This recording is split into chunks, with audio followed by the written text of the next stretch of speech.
Welcome everybody to this podcast about the Claudia Trilogy. My name is Johan Melin. I'm the author of the 3 books in the Claudia Trilogy: Virtual Roses, Great One Digit, and now Holy as Robots. And I'm here with Nikolina Stojanova, who is, should we say, a specialist in literature, or how do you want to be introduced? I don't think there is a person in the world who is like a specialist in literature because literature is so vast. I'm just a humble holder of an MA degree in comparative literature and a passionate reader, and I was probably one of the first members of the audience that Johan had when he delivered the first book, Virtual Roses, and I was eager to read it and happy to be one of the first readers. And I took notes and I made Actually, I follow Johan's path. That's what I wanted to say. But maybe we should say also, we sit here actually now in Debarmalo in Skopje, where the novels take place partially. And I'm from Sweden, as you know, and Nikolina is from here. Yeah. But you have been around, I guess, I've also. traveled a bit. Yeah. Yeah. And you have some kind of passion also for, let's say, South American literature. Is that true? Yes, yes. Well, South American literature is characterized by this fantastic realism. Mm-hmm. And maybe it's a good thing that you mentioned South American literature because it's about juxtaposing worlds. So, in the sense, a world seen through a Westerner's lens that takes place, let's say, in Western Europe and North America, as opposed to the indigenous original world in South America that is flamboyant in nature and creatures and a different type of civilization and different types of tradition. This is interesting to mention because in your novels there is a juxtaposition of a dystopian world in the future versus a very current world in Skopje, given all its historical legacy and traditions and mentality, and you kind of play with an imaginary fantastic world that's set in the future and a real world set in Skopje. I think the best definition I heard about science fiction was that it's stories where 2 different worlds or 2 different times somehow communicate or try to communicate or discommunicate, so to speak, right? And I remember like 5 years ago when I started to write this, I was living here, and actually I wanted to write about Skopje now, but I kind of gave myself set the first novel in 2036, so it could be more of a what if, and also it was also for me a what if the Macedonians got free from their financial struggles and could rise as the beautiful people everybody is. Has the potential to become. Let's make it clear to the audience what the stories are about and why we are mentioning and referring to Skopje so much. So Virtual Roses, let's start from the beginning. The Virtual Roses novel was about like a family tale, a family story. There is this great inventor, Manolevski, who has an outcast son. So the son eventually rebels against the father. So there are very kind of traditional mythical lines of narration there going on. And Manolevski is creating this robot Claudia. And Claudia is an AI machine, let's say it like that, and she's endowed with free will, and she's becoming the lead character in the trilogy. So Claudia in the first novel is saving the world. Actually, she's saving humankind, humanity. She's fighting for the human spirit and for the human soul. Because, and why Skopje is now important, Skopje was and then the rule of a modern dictator, Manolevski, who used a very heavy machinery of bots working on social media and news portals, who empoisoned the society with false narratives, right?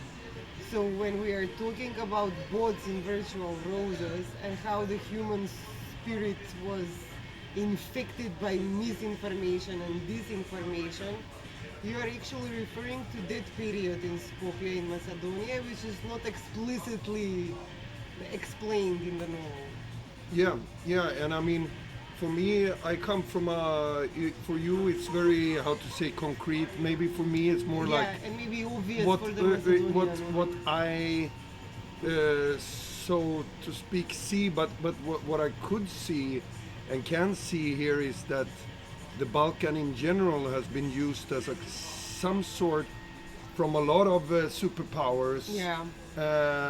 In what you can get away with and what you can't get away with.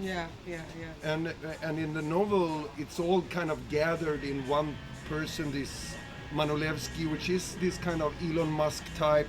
You know, what would happen if this kind of inventor had all the power somehow? And then paradoxically enough, you know, when I started writing this was before Musk acquired Twitter and all of this. What happened in America in the first novel, also America is gone actually, because Manolevski has programmed the algorithm to think for everybody to think America has disappeared. But it is a little bit about this also, our illusions about state and nation also, right? And it maybe takes a machine for us to see and understand this.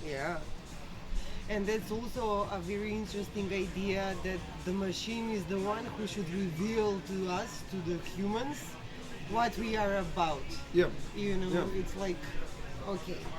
So let me ask you this, Johan.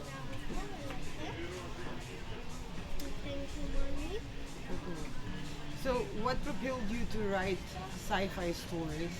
Why would you choose the sci-fi genre?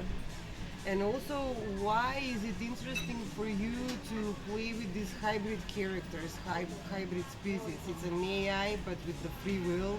There are humans who live mechanical lives, deprived of content, of substance, even. So, why did you choose that? I think that I let's say like 5-6 years ago, maybe it was even earlier, I kind of felt there was some kind of breaking point in what we as humans had become, you know. I think we control that part of society, but we actually don't control that part of society. So the older I get, I kind of understand more, my understanding of sci-fi. I'm not so interested in hard sci-fi. I'm interested in soft sci-fi because it brings you an opportunity to talk about what's happening now, and that was for me the best way to do it. You know? Well, sci-fi is not a recent genre. It's been in literature for centuries. Maybe the first sci-fi novel could be Frankenstein, let's say. Or Borges or Jules Verne, right? Traveling to the moon, going undersea, using technology that's not been invented, and so on. So my question is, do you think that robots, machines, AI learning now that we are faced with and everything, it's kind of an extension to the human nature, you know? It's like, it's part of us, it's organic part of us. There is no like strict border between this is nature and this is artificial. It kind of blends in together. And I think that AI is not the threat at the moment, but humans' interaction with it and the human morale towards it is the key question. Because as I see it, and I've recently also been using AI tools. Yeah. And I mean, when it comes down to it, it's just an advanced assistant. Like, in the old days you would say like, oh yeah, a computer is your assistant in a way. And it's the same thing, But what I think is like the breaking point here right now, what we live in, is that we are happily giving over the nuclear codes to AI. Anything that says is AI, oh, it's great, it must be great. And basically, it's the generative AI is still very generic, very, how to say, cliche, right? And I think we must, but they have done quite a great commercial for it, I must say. Yeah. And my 3 books is basically the opposite, saying like, we must reclaim our humanity, also how we relate to each other, how we do things, and also in society in general, because that I see is very, very shaken ground now everywhere. Because we have taken these things like whatever, the democracy, human rights, everything for granted, and now all these rights are disappearing. And let's say only 15 years ago it was this like, Big Brother is watching you, and that's a problem, right? And now, then we slowly transition into Big Brother, please see me. Yeah. And now we're basically reporting ourselves on a daily basis, right? And nobody, it has become the normal, Right. So Claudia is saving the world from this kind of a state, right? Yeah, Where people yeah. are automated and unaware and numb Yeah, in their yeah. minds and everything. And she's delivering the world from being controlled by a superpower, an all-seeing guy and everything. Yeah. And the Macedonians become the first free people in the future free world. Yeah. And like they take it from zero, like they start to fall in love again, they start to feel again, they start to enjoy nature again, to appreciate nature again. For a short span of time. For a short span of time. So then the action of the second novel takes place, which is so the descendants of Gabriel, right? And of the other characters in the first novel become part of this foragers tribe. Yes. In the And second they novel, we meet them actually 14 years later. Yeah. When with the new frequency foragers Exactly. who have this abandoned technology and live according to nature again, kind of like like foragers, like we were. So they live they follow their free will. Like they move all the time, they do what they want, they don't care about traffic light or society norms or I don't know what a president of a country makes as a decision or whatever. They're totally off the grid. And what's more interesting in the book is that they have abandoned language because they have realized that language is not means of communication and understanding, quite the opposite. It's language's fault, that people misunderstand themselves, that people trust fake stories, that people get lost in nicely put narratives rather than seeing the substance behind it. So again, a world needs saving. And the main character in the second novel is Varia and Damian Jr. And they break from their tribe in order to find Claudia, who has contacted Varia in another Macedonian reference, in the mine of Alshar, where they extracted a very special mineral and so on.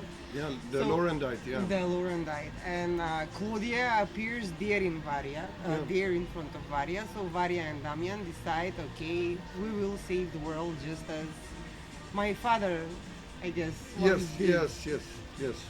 So, tell us more about that. Yeah, the idea was kind of like in the second novel to have these kids who have grown up outside society and how they return to our world, who after a short break from the Holoverse and the technology actually became even more dependent on technology, because in the second novel, the Holoverse that Manolevski invented, the kind of Holoverse 2.0, is so, how to say, immersive. So people live inside this virtual world 24/7. You know? And of course these teenagers, they are super curious about how do the ordinary people, you know, live, and you know they're kind of rebelling also against this. Why can't we talk? You know, like you know, they want to do everything that is forbidden. But it's also like an adventure and a journey with these kids coming to our world and kind of become witnesses, like two aliens basically. What is this? What have we become? It's an image of an apocalyptic world, let's say. In a way, Everything is empty, people are but a inside very, their home. how to say, a minimalist, silent apocalypse. Where everybody's just sitting inside, like you don't see people you know, on the streets. No. You don't see people in kafanas, you know, enjoying themselves. On the contrary, you see avatars of them, their replicas. I don't know, their alter egos, maybe even. Yeah, everybody has these AIs, they call, and they're basically your avatar that goes out. You go out, do the shopping with this avatar. You go to even the bars, and then you sit at home with your HoloLenses and experience all this. So it's not a direct experience, it's like retold experience. But on the other hand, Varya and Damian go into an adventure. And they are traveling in the Balkans. From the Balkans, they end up in the north of Sweden. They meet Saba there. So my reasoning is that it's, is it a sort of a Bildungsroman? Tell me if I'm... Great that you mentioned this. You know, in a way, the second one has more in common with, let's say, Siddhartha or, you know, from Hermann Hesse, coming of age story, kind of, even I thought of this Narcissus and Goldmund that by Hermann Hesse. That is also like novel. One guy is in the time of the plague, kind of. So one of my favorite ones. It is definitely a Bildungs Roman. And what I also want to say is in the second one, in the first one, let's say everything is created more or less by Manolevski, but in the second one, kind of self-serving computer called GOD, Great One Digit, has taken over everything. So the whole world is basically run by one quantum computer that knows it all. And inside the computer there is some traces of Manolevski left, but even so the second novel is more about, you know, this Father, Son and the Holy Ghost, and this is kind of like the, also, I mean, for Varya is becoming this kind of Jesus figure in the Messiah. In the Messiah. And it was very interesting. I saw recently some interview with Frank Herbert, who wrote Dune, a novel which I haven't read, but what I understand what he tried to do was trying to tell the dangerous part of prophets. A prophet that is very reasonable, but you know, she comes into a world that maybe wants to be asleep, you know. So whatever she says, and it's a little bit about this also. So even if Jesus returned, right? Let's say Jesus returned here now, coming with these messages. We as humans, we put up, then it comes back to language. We put up everything into contradictions and polarized statements. So I say, I bring you peace. Somebody else say, no, we must have war. I will tell you why. And you will understand me. Because also today we base everything on our feelings, right? So Varya is even getting crucified for her thoughts in the novel, right? I really like Yuval Noah Harari, which I follow frequently. And he says the worst. He's referring specifically to Israel and the Palestinian conflict, but he says we are not fighting around tangible things. in terms of land, there is enough land from the sea to the Jordan River to make farms for all the population living there.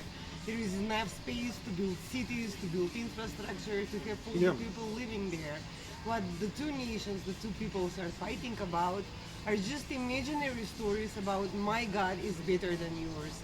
And those are so fictional stories. I mean, it's like the most present, most known story in the world. Once there was a God, he did this and this and this, and my God is the wisest one, the biggest one, the kindest one, and everything. But it's just a story in the end. I mean, it doesn't have nothing to do it's with a the narrative. living conditions with the people living in that area.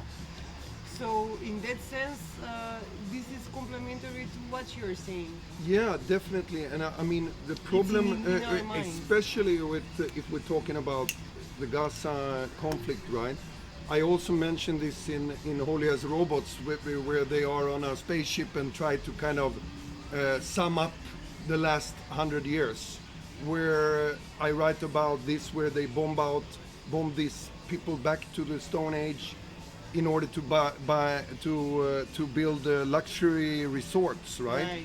So we are using, for long time, we're using these excuses, and I think the problem is also that everything is slumped together these days. You see this, actually a father, I never seen anything like this, father holding a beheaded baby, and then you scroll 1 second later you see a cute cat, right?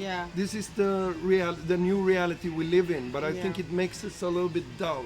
Of course. And therefore it's interesting what happens when somebody like Varya, who is super sensitive, enters our world, and can you even stay, how to say, true and sensitive in this very, very technological world, right? So in the second novel, the God, the Great One Digit, he's making a decision in the name of humanity. So again, an artificial entity makes the decision for us as humans. Because God decides that all the people, even though God brings them all the wishes in the Holoverse, every wish becomes true. He measures that all the people are unhappy, so the most, how to say, humane thing to do, because God is designed to make people happy, is to kill them all. You know, so it's not like not a genocide in this sense that it's gonna, in order to punish anybody. It's actually a genocide that she tries to prevent in order to make people happy. So what makes people happy? Yeah, that's a very good question. That's a very good question. We have still time to find out. Should we move towards the third novel? Yes, definitely. Okay, definitely. so the third novel I haven't read. Yes. And it's called Holy as Robots. It deals with time travel. Yeah. There is again a family tale. A love tale inside. Yes. It's a story about lonely humans and what it is like to be a sensitive human, a human that can allow himself or herself to actually feel everything, you know, from the wind to the birds to deeper emotions and thoughts. Explain what happens in the third novel. So the third novel takes place 1 year after the second one. And without spoiling too much, it's God has collapsed. The world is now without any electricity, and the people are very, very sad and hopeless, because many of these people have lived all their lives inside the Holoverse. You know, imagine coming back to the nature. They don't know where they are. So the new frequency foragers and Varya, they are acting as some kind of, how to say, rehabilitation therapists to the people in general, right? They're having these kind of holo addict groups and stuff like this. But also the new frequency foragers from the events of the second novel, they are also kind of tired. They that they had dissolved their language, they cannot do that anymore. People, Varia and her parents are kind of distanced. Everybody's kind of distanced from everybody. So they have to relearn stuff again. Yeah, and then Varia is finding this AI in the forest. And her father, Igor Bakunin, he's somehow reconciled with his past, that he's the son of this evil fucker, Manolevski, and built a future museum. And in this future museum, there is kind of like the first version of the Holoverse that Manolevski built. There was a virtual reality experience called Timedonia, where you can go back in time to Yugoslavia or to Skopje 1999, and Varia does so, goes back into Skopje 1999 to meet her grandfather and to ask him what to do with this AI, if she can get. But instead she causes some kind of connection through this machine between the past and the present. And when she comes back to her time, Manolevski is back, and he reintroduces the Holoverse 3.0, and everybody who has been in fatigue and this slumber, they are super happy. What they don't know is that the new Holoverse also comes with a complementary cyanide pill that will basically kill off everybody. And in the third novel, 5 billion people kills themselves accidentally. This is how high hopes they have to get back into the Holoverse. And Varia decides to go back in time to change the outcome of things once again, to kind of save humanity by either killing her grandfather, talk him into senses, or do something. But the problem is that every time she tries to kind of change the outcome of time, it only gets worse. And she is actually the one who's giving Manolevski the ideas, these horrible ideas about automated future. So it's also, the new novel is mostly kind of back to where I started, that I wanted to write a story about now. So it's basically me sitting in Sweden writing a novel about Skopje, May 2024. Right.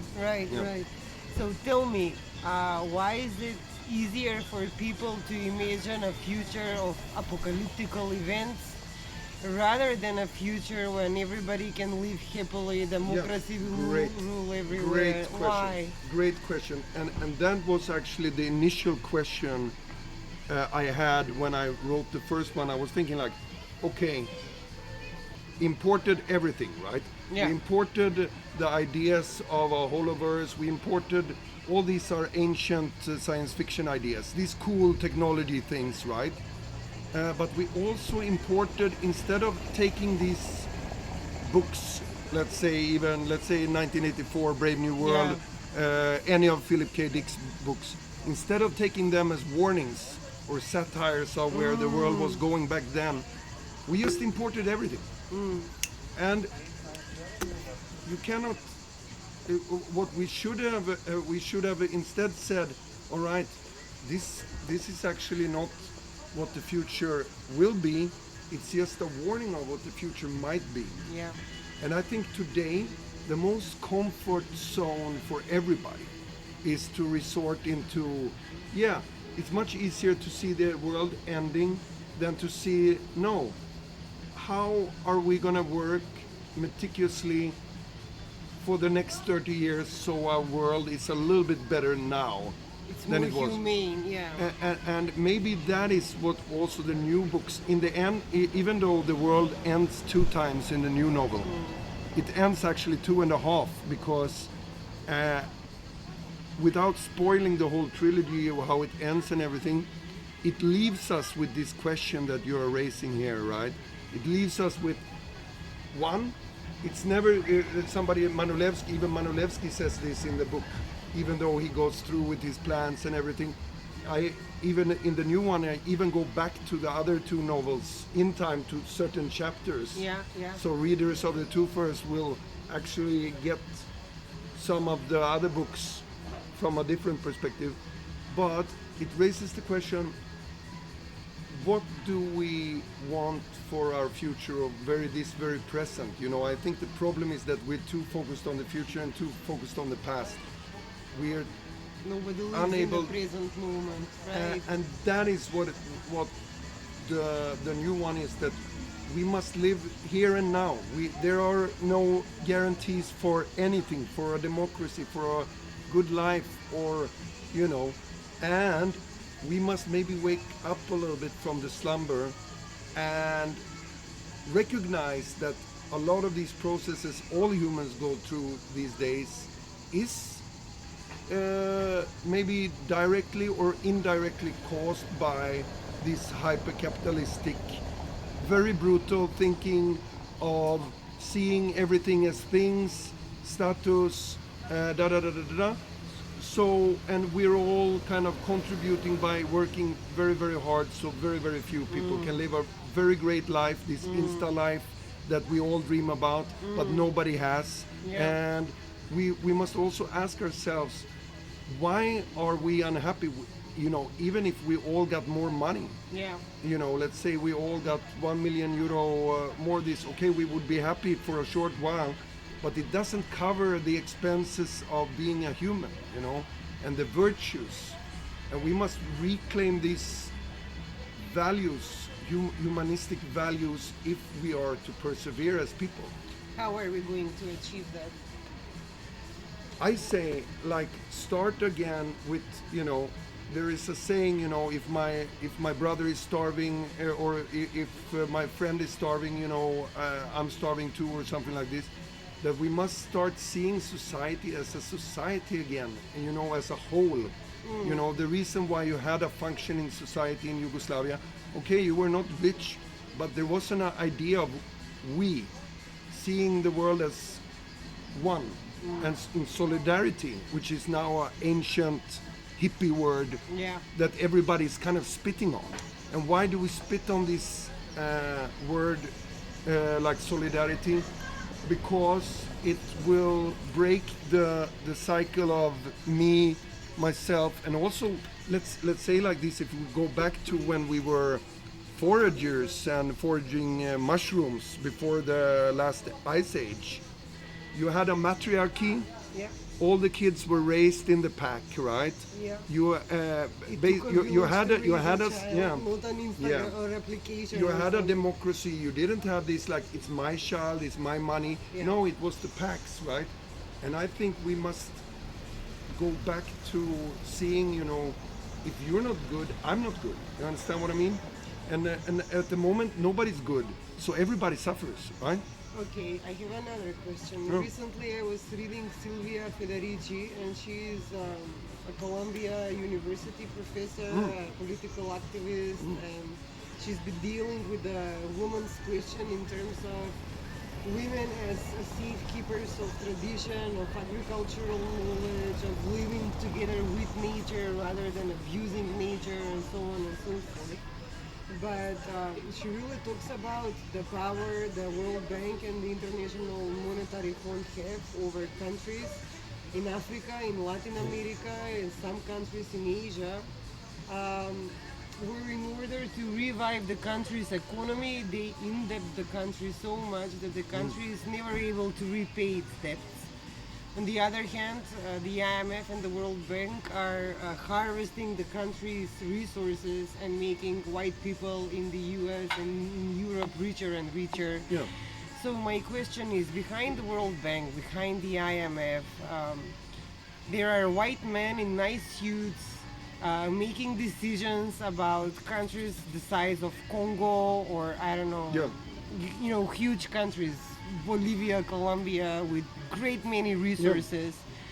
So, of course, the people in these countries are getting poorer and poorer. They are not, they cannot find work in their homes, so these people have to immigrate elsewhere in order to be able to compete on the labor market, and they are paid shit value. Yeah. for their Or participation. you have in the people, you have Africans, farmers who can't survive with the EU slump rests exactly. sold on the African markets. They have to illegally cross the waters. Some of them die on those waters to go to Spain and work under slave-like conditions, right? Exactly. So we have these very, very absurd chains where people are forced. Like in order to bring them better living conditions, you actually make the people live terrible lives. Yeah, you know, being insecure, not having health care, not having pension fund or anything, they are obliged to move away from their home, where traditionally the land was governed by all, the land was sufficient for all, and so on. So how do but we this make... is a waste machine, Nikolina, in this sense. And I want to say, I've been in America, I worked in America, in Hollywood, quite a lot. Yeah. And there I saw it very, very up close that, one, America is a third world country. It's much more underdeveloped than, let's say, Skopje. LA is more underdeveloped than Skopje. And everybody goes around with a dream.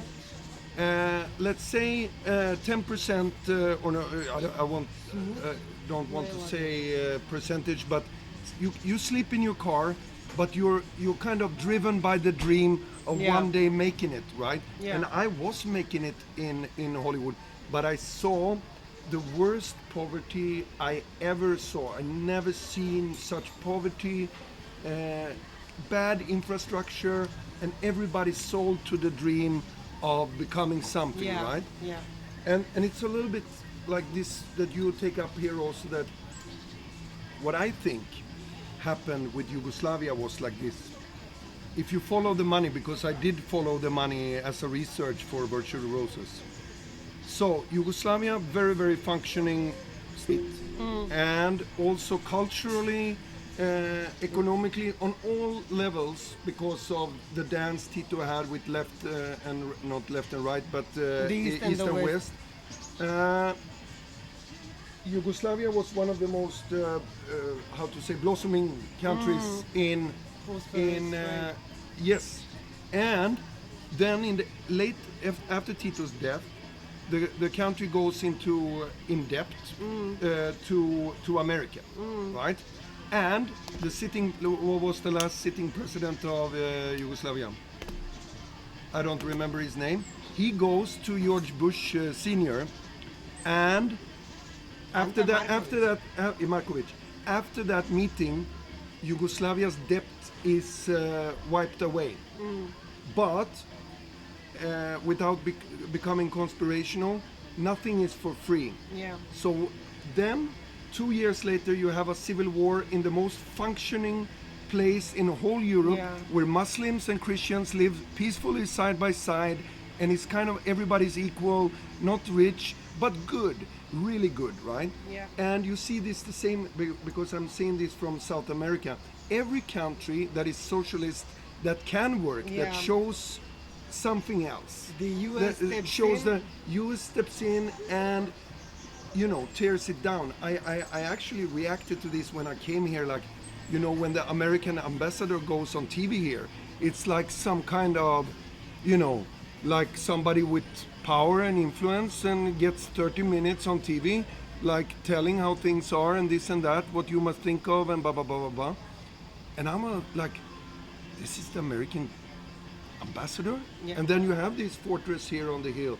But long story short is that I think that we're all fooled by this idea, and also this entertainment. I was thinking about this before I went here, that everything has become entertainment, and I work in the entertainment business myself. Everybody says, oh, it's so important to tell a story, but they're not saying, I want to tell a story. They want actually to sell something in 3 steps with a beginning, a middle, and a closing, right? Yeah. So the story has also become a commercialized instrument for keeping this awful nightmare alive, I think. So how do we change the white men in nice suits minds that they should drop off their politics. They will not change their minds, but we must rewire our brains to think that anybody wants us something well, and that they don't see us as numbers and want to make money out of us. Is it possible that the AI will convince them that what they're doing is wrong rather than us as humans? That is kind of like the idea for a great one did it, right? That if you really could make a great AI that took in all the arguments, but was there in kind of like humanity's interest, that could maybe be, like a socialistic AI. That could be super interesting. Because I don't know why this is also again because of America. Why has socialism become such a bad word?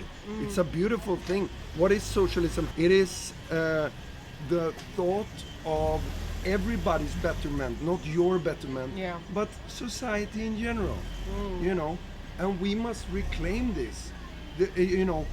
We didn't have good culture for free. We had good culture because the state was pouring out money into this and recognizing this.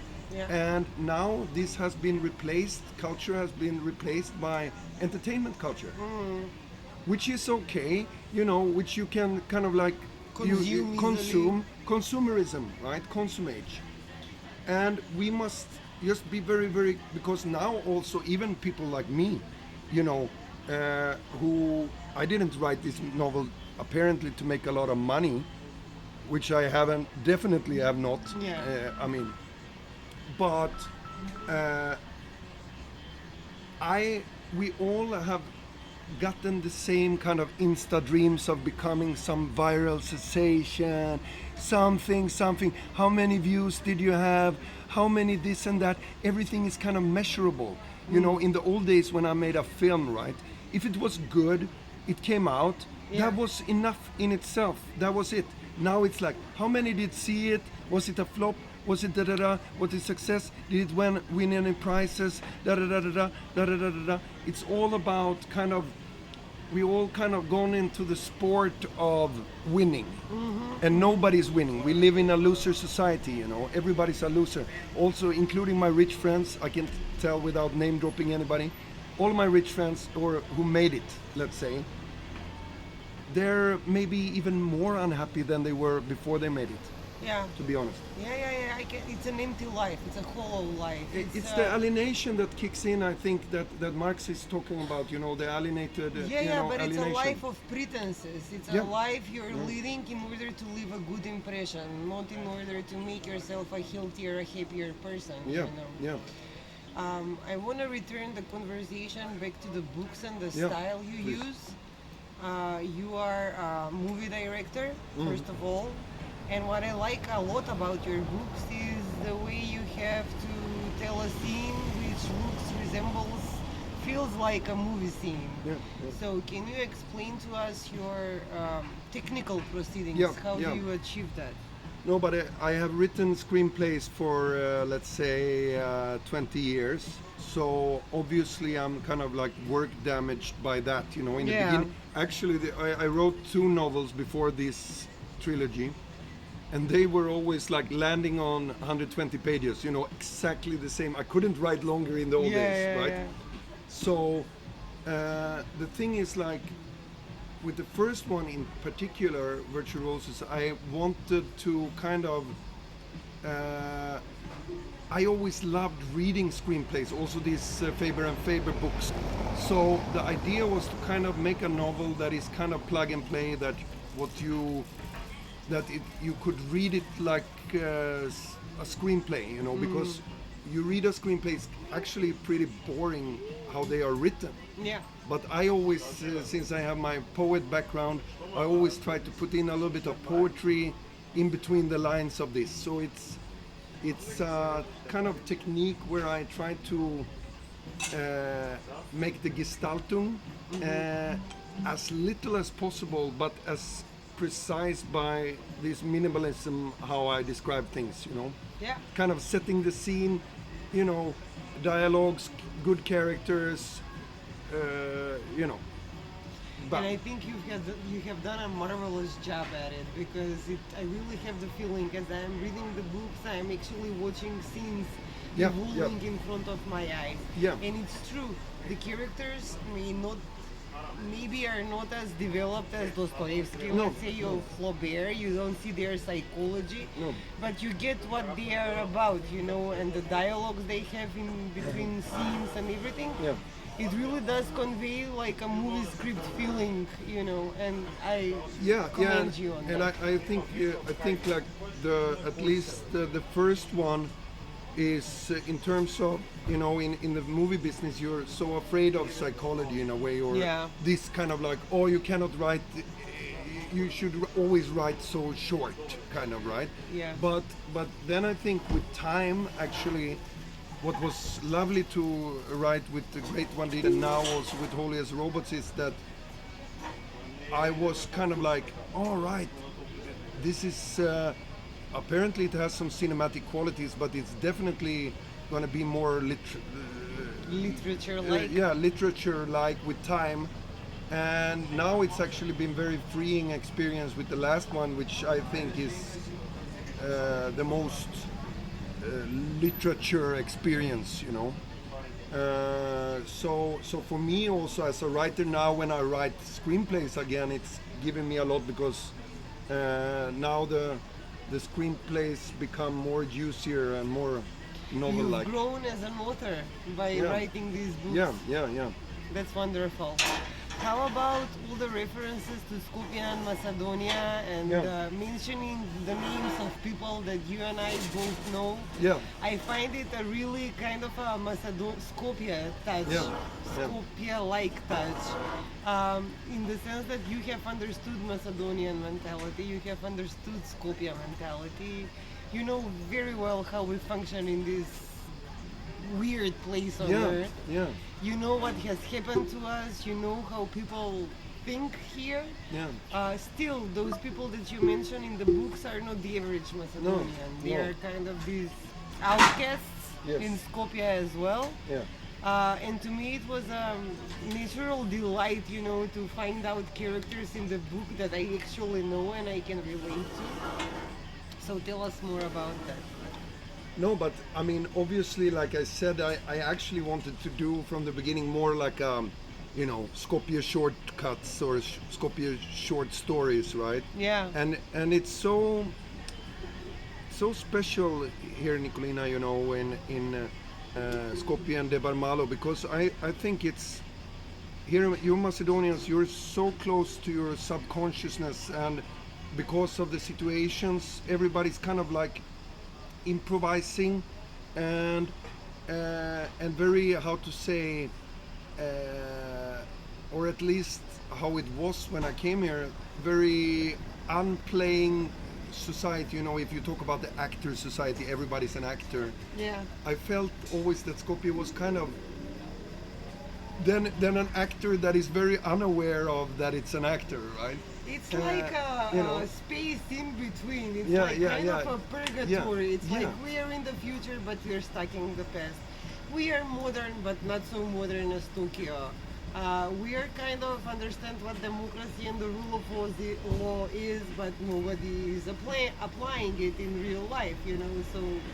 Yeah, and I felt in this sense also so home here, that my ways were so accepted, so in a way I felt that I didn't need to play the character of the oddball anymore after a while, because here it's kind of allowed, it's a very allowing, you can kind of go pretty far and still be accepted. Now I mean in a go far in this terms of Swedish society is much more how to say, have unwritten rules for how you are and this and that, and it's kind of liberating here also that nobody really cares if you're writing books or if you're cleaning toilets or in the factory. It's a very liberating to be in the last outpost of Europe where things have not yet been totally gentrified and how to say, I think now also I see this with both my daughter and I guess you also see kids in general, that kids are consuming mass culture on such a different scale than we did. So they're basically into the same things all over the world, like billions. Billion kids are into the same because of an algorithm, right? It's very, also this that, and what I found so liberating about Skopje was that at least when I came here, then I saw also maybe a development towards more the mindset that everybody in Europe or in the world has, was that people didn't care so much. We're not so into this virtual world, I or guess. kind of unimpressed. I like this unimpressed style, indifference towards whatever happens. Yeah. So I guess it's been a great inspiration to know Skopje, to learn Skopje. Do you think you would be able to write the same things if you lived elsewhere? No. Would a different place have the same No. impact? I mean, then it would be a totally different story, and what I do think is peculiar actually when we talk about it is that I think we have talked about this also before, that you have such an interesting culture, right? But so few, everybody has also super interesting stories, but very, very few who writes about it or makes art about it, or use it in their artwork. Yeah, in Sweden everybody fucking tries to write a novel about how it is being single in Stockholm, kind of going to the right, name dropping the right place, even the most uninteresting things are kind of the groundwork for let's say a dozen novels that everybody tries to write. And here it seems like people are, I don't know, maybe because you're living in it, or I don't know. Also, what I find very interesting about Macedonia is that, I mean, I've been everywhere on the Balkan, and I think Macedonia has the most gentle people, the most, how to say, welcoming, but also maybe there has been something about this that I think it was inspiring to stay out of conflicts, or kind of choosing that side. Then you can always say, but we lost this and that as a result of it. But I think it's a virtue these days, to choosing, because I mean even a word like peace these days is kind of controversial. Yeah. You cannot say this without somebody screaming war back at you, kind of. And I think the peace, the mindset here is one of peace, No, right? Yeah, I think so. Compared to many other places I've been to. Well, I'm not sure. We are kind of this belligerent tribe of people who would fight about everything, the name issue, the size of the yard and my neighbor's yard, Of course. We are a pretty conflicted nation, and we live in a transitional period for the last 25 years, and nothing ever changes and nothing ever happens. So in that sense, maybe we are more in touch with our natural side, or how should I put it? We live by the day. We do what we feel like we do, because we know that the politician won't do the work for us, and stuff like that. But I'm not sure if we are on the right track. No, I don't know, because the thing is, like, I don't know if anybody's on the right track. Right. Because you can see it in now I return to Sweden, and you can see that Sweden has become a very much, a society that was once upon a time, let's say, socialistic or social democratic society. Yeah. And this is the nostalgia for everybody. Everybody's like, when Sweden was working, So everybody's kind of romanticizing that, and at the same time politically and tax-wise, which I think is something you must talk about when you talk about a country, right? Sweden has taken away the heritage tax. Right. Thomas Piketty writes about it in his new book, a whole chapter about the idiocracy of why Sweden took away this tax, because we have made it a paradise for the rich, and you see the violence you see now in Sweden from the people with less means. This is a reaction to that, not, and they also want to have the same standard as the people with the nice watches and the champagne bottle, and at the same time now with recession and this and that, you can see that the middle class in Sweden, in order to be middle class in Sweden, you have to have a lot of money, Right. And I see it also here in Macedonia that I think we're chasing the wrong things, basically. And we just go on autopilot, kind of thinking this would make us happy, and I think we should instead see what we can do. This doesn't require money, what we can do, I think. No. And I think there must come a time when the power is afraid of the people and not the other way around like it is now. Because now we're all kind of very obedient and we're also afraid and acting out of fear, And Varja is in the novel, she is to me some kind of a hero because she goes into things, maybe because she grew up outside society and her sense of we is different. She is totally selflessly ready in both these two books to kind of do what she can do. To contribute. Yeah. Yeah. And she's not afraid of death. She's not afraid of anything. Yeah. In this sense. She's like determined to do what needs to be done. Yeah. She's driven by this idea that the world can be a better place, and she wants to contribute towards that. And it is why precisely now, in this age of developing AI and world superpowers, it's extremely important to raise these issues and to talk about these issues as openly and as honestly as one possibly can, Yeah, and I think, unfortunately, is that the discussion will not be open because it's a little bit like God in this. You build a machine that is exponentially all the time getting smarter and smarter. In the novel it is like this. God is basically learning and learning. Yeah. So in the end, for the humans who are not constructed like this, God becomes something godlike. Yeah. It becomes something mystical, right? And already now with AI, people are feeling alienated about it. So they're like, what can I say? I have a computer it's at not home. Up to me. It's not. I don't care. I don't decide anything. Yeah. But we do care because this machine is basically studying us on a daily basis.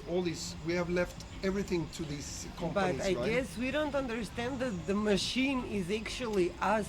We feed the machine. We build the machine. We, control it for the time being. Yeah. Yeah. So, it's part of us. It's innate to us. Yeah, but you should I don't understand why they don't more like program this AI like, okay, can you make a prediction of how could you, or like a plan, how could you make a equal world? A world where there was no starvation. I think during COVID what was shown was that every government can produce money and can produce solutions to a crisis, right? Yeah. But maybe we should see this normal that we all desperately wanted to go back to. This is maybe the crisis, but it doesn't look like a crisis. But there's a crisis when some people are starving and, But the IMF and the World Bank, they thrive on crisis. They want crisis. If there isn't a crisis, they will create one. Yeah. So Yeah, that is the horrible. But why is not more people? Because you could already in the 70s. I don't know if you've seen this clip. You could already in the 70s kind of give a computer this data about the world that said in 2022 you will have housing crisis, you will have economical crisis, you will have overpopulation crisis, you will have environmental crisis. This a computer could say 50 years ago. Yeah. Right? And nobody asked the computer those questions. But you should, maybe with generative AI, you should ask this question: how would you think, or from the data you have, how would it be step by step the next 10 years possible to build a world that is not horrible to live in? Yeah. Because I guess 99% of the people, maybe 100% of the people, doesn't want a horrible world, right? Of course. We all want to live on our land, live out of our land, not being given directions by centers of power how to live and what to do, to decide on our own how high the average wage would be, and so on and so forth. And the AI could give us those answers like in 3 seconds. Yeah. But nobody asks the AI that. They ask it, how can I look thinner on this picture, or how can I write Instagram post in 3 seconds about how well I spent my lunch with my best friend or something. So yes, we are concentrated and focused on the superficial things, not on the really meaningful things. Yeah. But luckily there are people such as you and some other people on this planet who think differently, and hopefully their voice will be heard further. Yeah, there is. I think maybe that's my luck that I haven't been commercially successful. That I come from this punk do-it-yourself, and I mean the story of how this novel, I mean the novels are published by Pyratid Publishing, which is my publishing company, and I started this after I was let go during COVID by the big publisher here, Slamina. But in a way that was maybe the best thing that could happen, because then I felt free again. Yeah. You know, with the movies. And truer to yourself. Yeah.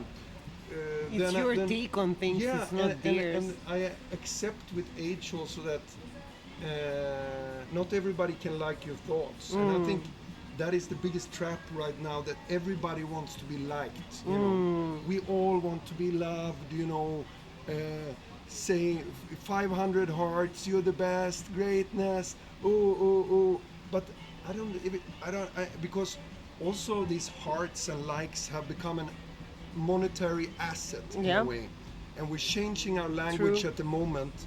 So the first language my daughter is learning is actually emojis. She can already now write with emojis, which is a picture language, and we see the whole society so back to the primitive.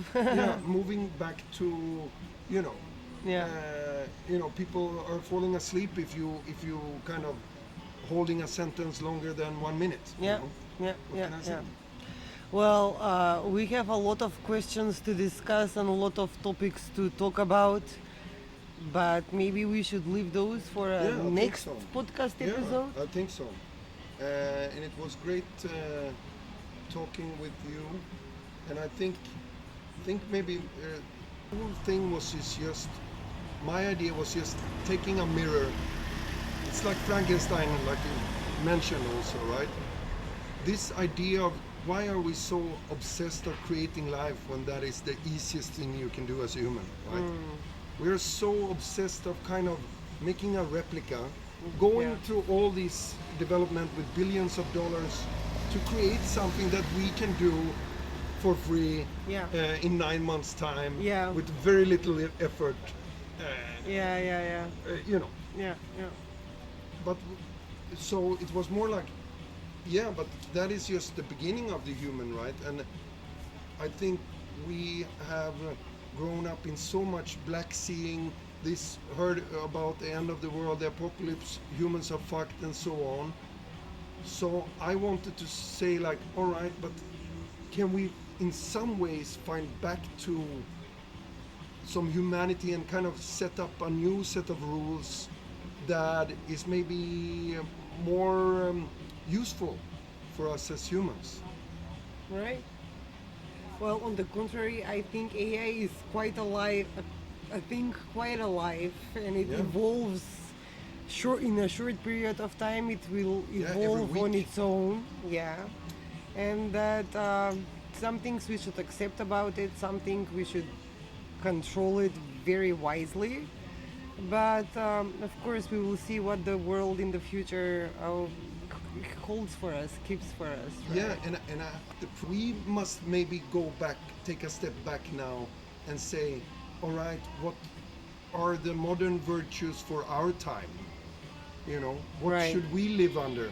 I don't want to live under just money. It's too banal for me. Obviously, I need money to support my family and myself, but you know, after it's not the main goal. What do I do with myself? You know? What do I do with my family when we are on our own? And also time. You know, with what do we do with our time? Because we are so time controlled, and at the same time, what do we do in our time these days? You know, complaining about that kids are too much on their phone. It's we who are showing the kids this way. That it's something interesting. Well, I think we can wrap up the conversation, and we do invite our audience to contact us and message us if they want to feel like they want to discuss whatever issues we've raised now. It would be super so you are all invited to contribute to the discussion, and we are looking forward to it. Everything about AI that you were too afraid to ask about, you can ask us. Please just write your questions in the comment section. And today's program, the mic came from Sky Sound here in Skopje. And I hope you read the novels and have a beautiful summer. And thank you so much, Nikolina, for your insightful questions and your beautiful presence. It was my pleasure, and I hope we can do this pretty soon. Thank you. Thank you.